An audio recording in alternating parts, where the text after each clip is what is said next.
எல்லாரையும் பரீட்சை எழுத சொல்கிறியே, நீ என்ன பரீட்சை எழுதுன? என்ன பரீட்சையில் நீ பாஸ் ஆன?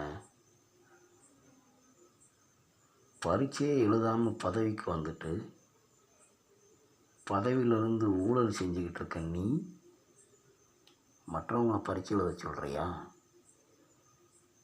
முதல்ல நீ போய் பரீட்சை எழுது,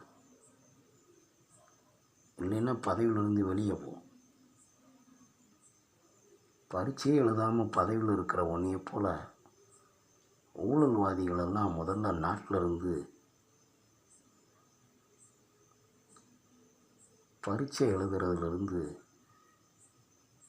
உங்களுக்கெல்லாம் யார் விலக்கு கொடுத்தா? முதல்ல போய் நீ பரீட்சை எழுதி பாஸ் ஆகி அதுக்கு பிறகு பதவிக்கு வா.